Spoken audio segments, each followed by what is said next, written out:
Basket, le comité national olympique des sports français vient de rendre un avis défavorable quant à l'accession de l'ASM en Pro B. Je vous le rappelle, le club monégasque a décroché son ticket d'entrée chez les professionnels après une excellente saison sur les parquets. Pourtant, la Ligue nationale de basket refuse d'inscrire la Roca Team en Pro B. La raison, le siège social n'est pas en France. Le gouvernement princier tient à rappeler que l'histoire et la géographie de la principauté justifient à elles seules l'affiliation et la participation des clubs sportifs monégasques aux fédérations et ligues françaises du sport qu'ils pratiquent, ainsi qu'aux compétitions que ces fédérations organisent. Cette évidence s'est d'ailleurs concrétisée durant près d'un siècle, sans problème particulier. Aussi, le gouvernement princier œuvrera à son niveau pour que cette évidence soit clairement admise et reconnue. Le club de basket monégasque peut saisir désormais le tribunal administratif. Une opération originale, nager dans 7 mers différentes et ce durant tout le mois d'août. Voici le challenge que s'est lancé Lewis Pugg, 44 ans. Cet Anglais a grandi en Afrique du Sud, c'est là qu'il est tombé amoureux de la natation. Lewis Pugg a participé à de nombreuses courses longue distance à travers le monde. C'est à ces occasions qu'il a commencé à observer les effets du réchauffement climatique. Il a donc décidé de tirer le signal d'alarme en réalisant des défis extrêmes, notamment en allant nager en Arctique et en Antarctique, et bien de nager 10 km au large de Monaco.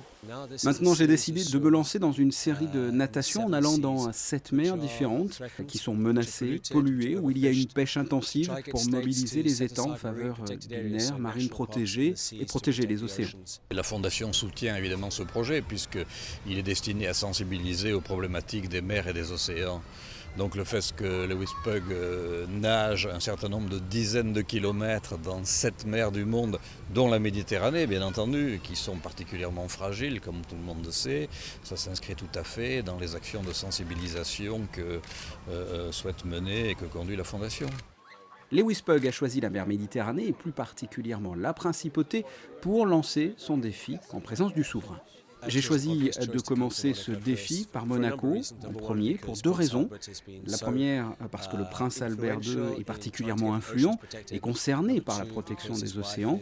Et la deuxième raison, c'est parce que sa femme est une nageuse, qu'elle vient d'Afrique du Sud, et je vis en Afrique du Sud. J'ai choisi Monaco pour ces 2 raisons. Après Monaco, direction Dubrovnik et l'Adriatique, Athènes et la mer Égée, Istanbul et la mer Noire, la Jordanie en mer Rouge, Oman et la mer d'Arabie, et enfin pour clore ce projet, le 29 août, direction l'Angleterre et la mer du Nord.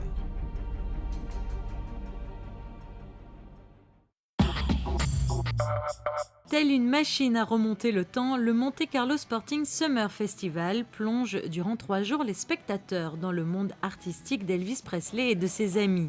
Un voyage à travers les plus belles chansons du King et de son orchestre reconstituant la formation d'Elvis telle qu'elle l'accompagnait à Las Vegas. On a parcouru la planète pour trouver les meilleurs interprètes de ce show. Le trio est composé de Randy Moore, qui joue Johnny Cash et qui est connu dans le monde entier pour être le meilleur dans ce domaine. Celui qui fait revivre le Jerry Lee Lewis est un jeune homme sensationnel qui réalise des performances endiablées au piano.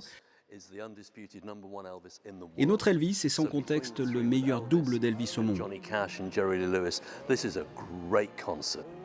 Matt Lewis est l'un des plus grands artistes de sa génération à faire revivre le King. Le chanteur a même son propre show à Las Vegas. Son talent est tel qu'il parvint même à faire oublier Elvis lui-même.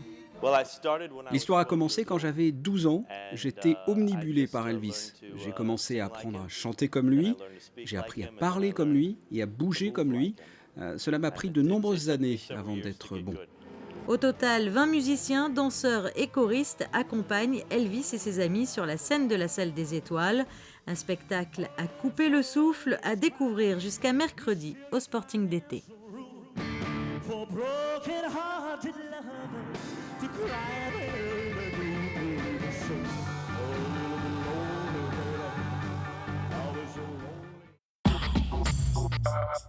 C'est une histoire connue qui a inspiré notamment un film de Giuliano Montaldo en 1971. L'affaire Sacco et Vanzetti était à l'honneur lundi soir pour la dernière du Fort Antoine dans la ville. Cette pièce d'Alain Guyard retrace l'histoire de Nicola Sacco et Bartolomeo Vanzetti, deux ouvriers anarchistes italiens immigrés aux États-Unis dans les années 20 et qui seront exécutés en 1927 sur la chaise électrique alors qu'ils sont innocents. Deux personnages interprétés par le duo Do et Catella. Nicola Sacco, c'est la personne fragile du duo, on va dire, de ces deux frères-là. Il est fragile, il est attaché à la famille, il a des valeurs qui sont de l'ordre affectif, alors que Vanzetti, lui, c'est vraiment le militant avec toute sa solidité. Et c'est justement ce contraste entre ces deux personnages qui crée une émotion énorme, quoi. Il y en a un qui a peur de mourir. Il comprend qu'on puisse mourir, mais c'est quand même pas bien, quoi. J'ai des enfants, je ne veux pas les laisser. C'est surtout, sous fond d'histoire politique, évidemment, c'est surtout une histoire d'amitié. C'est surtout une histoire d'humanité. C'est une histoire qui nous arrive à tous. À un moment donné, on a dû prendre un copain par les épaules et le relever parce qu'on voyait qu'il allait s'effondrer. Et dans ce spectacle-là, c'est ça qu'on voit, qu'on retient. Et c'est ce que le public nous renvoie, en tout cas, en disant eh oui, quand on voit quelqu'un comme ça dans la panade ou quelqu'un qui n'est pas bien dans sa vie ou qui est proche de nous, ben, il faut le prendre par les épaules et faire en sorte qu'il reste debout. Les deux hommes se connaissent depuis 28 ans, un duo d'humoristes qui surprend dans cette pièce très noire, une complicité sur scène qui colle parfaitement à celle de Sacco et Vanzetti. Do et Catella ont joué cette pièce pour la première fois en 2009 et près de 300 représentations plus tard. Ils jouaient pour la première fois à Monaco lundi soir. Un clap de fin réussi pour cette 44e édition du Fort Antoine dans la ville. Le principe du système d'autopartage est d'emprunter une voiture pour une courte durée après avoir souscrit un abonnement. 15 Renault Twizy 100% électriques sont à la location depuis le 1er juillet pour les résidents monégasques, les salariés et les touristes. Il y en aura 10 de plus début 2015 et 25 de plus en 2016. Au total, ce sont donc 50 véhicules qui seront déployés sur toute la principauté. L'idée de location de véhicules électriques n'est pas nouvelle, mais Mobi permet plus de flexibilité. Tout d'abord, il faut s'inscrire soit par le site internet www.mobi.mc ou bien au bureau de la CAM. Vous vous présentez au bureau de la CAM avec un permis de conduire, une carte d'identité et une carte bancaire ou un RIB. Et le tour est joué, j'allais dire. Vous repartez avec un badge qui vous est donné, qui est nominatif, qui est ce badge-là, et avec lequel vous pouvez accéder au véhicule. L'abonné peut géolocaliser et réserver le véhicule le plus proche grâce à une application smartphone. Chaque voiture est par ailleurs équipée de voyants, un voyant vert si le véhicule est disponible, jaune s'il est réservé et rouge s'il est indisponible. De même, l'utilisateur peut stationner gratuitement sa Twizy en surface, même sur les emplacements réservés aux deux roues, ou encore dans les parkings publics partenaires de l'opération, à savoir les parkings de la Colle, du centre commercial de Fontvieille, du casino, du Larvoto et de la Visitation. Nous avons la possibilité de rentrer les voitures dans 5 parkings partenaires. Ça fait partie du service, le véhicule se présente à l'entrée et du fait de la lecture de plaque, la barrière s'ouvre.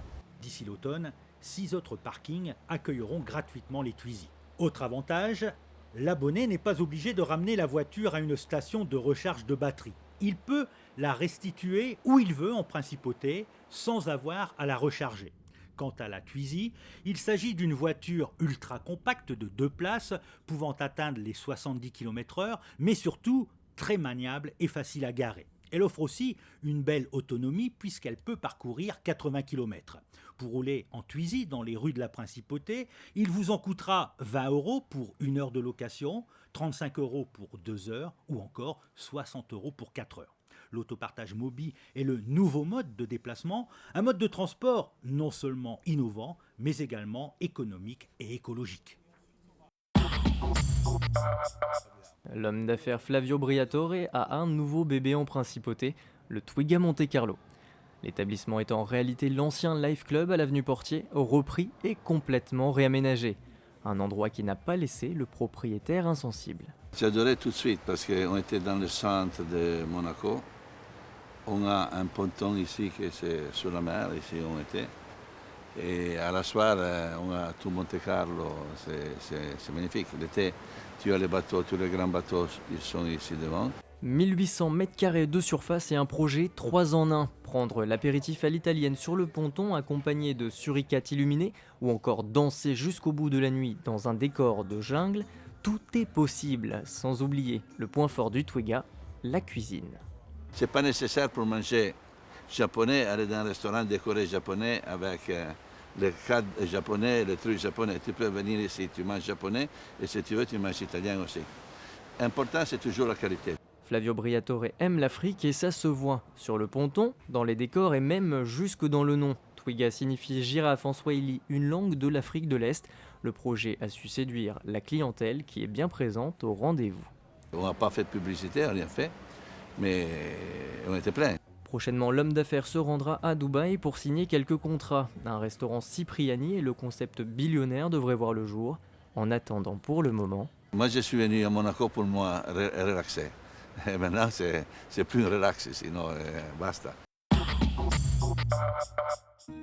Le temps sera clément pour les prochains jours, excepté mercredi avec une courte interruption de ciel bleu.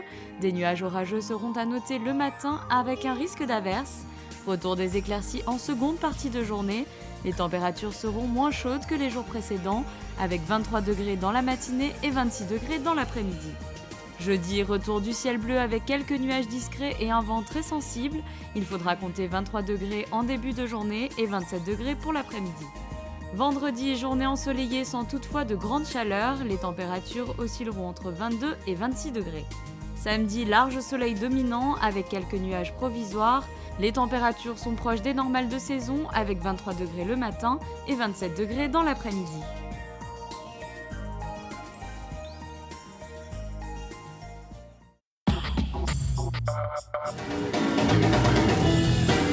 Are you ready to rock and roll tonight? A little less conversation, a little more action, please. All this aggravation and satisfaction in me. A little more time, a little less fun, a little less fun, a little more spark. Put your mouth, open up your heart. Satisfy me, satisfy me, baby. Love me tenderly, love me true.